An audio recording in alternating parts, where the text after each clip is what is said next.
தாக்கு பிடிக்காமல் ஓடும் விஜய். யாருமே எதிர்பாராத ட்விஸ்ட். ஐயோ, என்ன விட்டுடுங்க.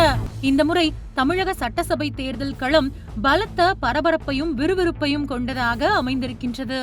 காரணம், கடந்த 2 ஆண்டுகளுக்கு முன் தமிழக வெற்றிக் கழகம் என்ற அரசியல் இயக்கத்தை துவங்கி களத்தில் குதித்துள்ள நடிகர் விஜய் தமிழக மக்கள் மத்தியில் ஏற்படுத்தியுள்ள பலத்த தாக்கமும் அதன் வெளிப்பாடாக அரசியல் கட்சிகள் மத்தியில் ஏற்பட்டுள்ள கலக்கமும் தான்.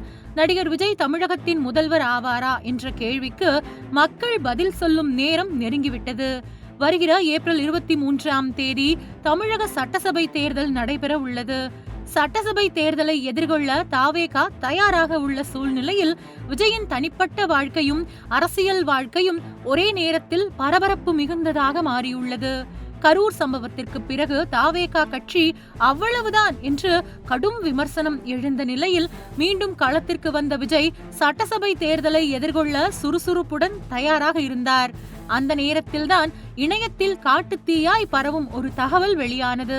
அதாவது, நடிகர் விஜயின் மனைவி சங்கீதா கடந்த பிப்ரவரி 27ஆம் தேதி செங்கல்பட்டு குடும்ப நல நீதிமன்றத்தில் விவாகரத்து கேட்டு தாக்கல் செய்த மனு இணையத்தில் கசிந்தது. அந்த மனுவில் சங்கீதா, எனது கணவர் விஜய் நடிகை ஒருவருடன் திருமணத்தை மீறிய உறவில் இருக்கிறார் என்றும் அந்த நடிகையுடன் உறவை முறித்துக் கொள்ளும்படி பலமுறை சொல்லியும் அவர் முறித்துக் கொள்ளவில்லை, அதனால் இருவருக்கும் ஏற்பட்ட கருத்து வேறுபாட்டால் விவாகரத்து கேட்பதாகவும் அந்த மனுவில் சங்கீதா கோரியிருந்தார். இந்த தகவல் மக்கள் மத்தியில் பெரும் பரபரப்பை ஏற்படுத்திய சூழ்நிலையில் விஜய் த்ரிஷா இருவரும் ஒரே காரில் ஒரே நிற உடையில் ஜோடியாக தயாரிப்பாளர் ஒருவரின் இல்ல திருமண வரவேற்பு விழாவில் கலந்து கொண்டது சமூக வலைதளங்களில் பெரிய அளவில் பரபரப்பை ஏற்படுத்தி பேசுபொருளானது. கடந்த பல ஆண்டுகளாக விஜய் த்ரிஷா இருவரும் நல்ல நண்பர்கள் என்று கூறப்பட்டாலும் இந்த நிகழ்வு மீண்டும் இவர்களது நட்பை கேள்விக்குறியாக்கி சர்ச்சையாக மாறியது.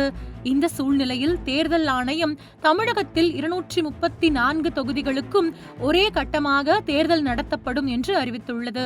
வருகிற ஏப்ரல் 23ஆம் தேதி வாக்குப்பதிவு நடத்தப்படுகிறது. தொடர்ந்து மே 4ஆம் தேதி பதிவான ஓட்டுகள் எண்ணப்பட்டு தேர்தல் முடிவு அறிவிக்கப்படும் என்று தேர்தல் ஆணையம் தெரிவித்துள்ளது. இந்த தகவல் இணையத்தில் வெளியானதுமே தாவேகா கட்சி தொண்டர்களும் விஜய் ரசிகர்களும் பலத்த கவலையில் ஆழ்ந்தனர்.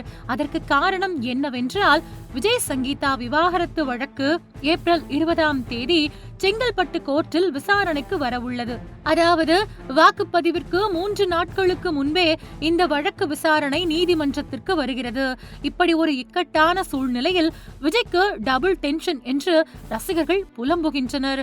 அது மட்டுமின்றி மே 4ஆம் தேதி பதிவான வாக்குகள் எண்ணப்பட்டு தேர்தல் முடிவு அறிவிக்கப்படும். அந்த மே 4ஆம் தேதி இன்னொரு முக்கியமான சம்பவமும் கோயின்சிடென்ட் ஆக நடக்க உள்ளது. அதாவது, மே 4ஆம் தேதியன்று நடிகை த்ரிஷாவின் பிறந்த நாளாகும். ஏப்ரல் 20ஆம் தேதி கோர்ட்டில் விவாகரத்து வழக்கு விசாரணை, ஏப்ரல் 23ஆம் தேதி வாக்குப்பதிவு, மே 4ஆம் தேதி தேர்தல் முடிவு அறிவிக்கும் அதே நாளில் த்ரிஷாவின் பிறந்த நாள் என அடுத்தடுத்த ஒரே மாதத்தில் சம்பவங்கள் தொடர்ந்து வருகின்றன. இவை அனைத்தையும் விஜய் தாக்கு பிடிப்பாரா, தமிழக முதல்வர் ஆவாரா என்று தளபதி ரசிகர்கள் இப்பொழுதே புலம்ப ஆரம்பித்து விட்டனர்.